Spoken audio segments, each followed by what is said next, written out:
दादरच्या फूल मार्केटमध्ये गोळीबार करण्यात आलेला आहे। अज्ञाताच्या या गोळीबारात एकाचा मृत्यू झालाय। मुंबईतील दादरच्या फूल मार्केटमध्ये हा गोळीबार झाल्याचं समजतंय।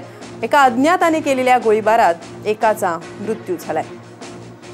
मुंबईतील दादरचं हे फूल मार्केट नेहमीच गजबजलेलं असतं आणि इथेच एका अज्ञाताने गोळीबार केलेला आहे। या गोळीबारामुळे दादर परिसरात एकच खळबळ माजली आहे। या दरम्यान गोळीबाराच्या घटनेमुळे दादर परिसरात दादरच्या फूल मार्केट परिसरात खळबळ उडाली आहे।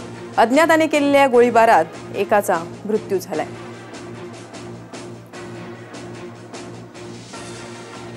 याबद्दल आपण अधिक माहिती जाणून घेऊया आमचे प्रतिनिधी राजू सोनावणे यांच्याकडून। राजू, आपण आत्ताच बघतो ही ब्रेकिंग न्यूज आहे। दादरच्या फूल मार्केटमध्ये एका अज्ञाताने गोळीबार केला, एकाचा मृत्यू सुद्धा झालेला आहे। नेमकं काय घडलंय दादरमध्ये?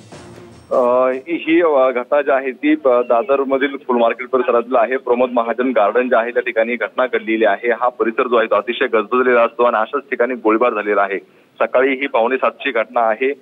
मनोज कुमार मौर्य वय वर्ष 32 असे इसमाचं नाव आहे। हा आपल्या दुकानाकडे म्हणजे इलेक्ट्रॉनिक वजन काट्याचं दुकान आहे तिकडे चाललेला होता आणि त्यावेळेस पाठीमागून कोणतरी गोळीबार केला, त्यामधली एक गोळी जी आहे ती लागलेली आहे आणि केएम रुग्णालयात निस्तभरांचा जे आहे ते मृत्यू झालेला आहे। नेमकं गोळीबाराचं कारण काय आहे हे स्पष्ट झालं नसलं तरी अशा भर याच्यामध्ये गोळीबार करणं आणि अशा गजबजलेल्या परिसरामध्ये नेमकी कुणी हा गोळीबार केला आहे, काय नेमके कारण आहे याचा शोध जो आहे आता पोलीस घेत आहेत। आतापर्यंत आरोपी सापडलेला नाहीये, मात्र नेमकं कारण काय आहे याचा तपास पोलीस करतायत। निश्चितपणे या गोळीबाराचं नेमकं कारणही स्पष्ट झालेलं आहे, मात्र मनोज मोरे या एका व्यक्तीचा मात्र या गोळीबारात मृत्यू झालेला आहे। धन्यवाद आम्हाला दिलेल्या माहितीबद्दल। अज्ञाताने केलेल्या गोळीबारात एक मृत्यू झालेला आहे दादरच्या फूल मार्केट परिसरात, जो नेहमीच गजबजलेला असा परिसर असतो। इथे हा गोळीबार झाल्याने अर्थातच इथे आता तणावाचं वातावरण सुद्धा निर्माण झालेलं आहे।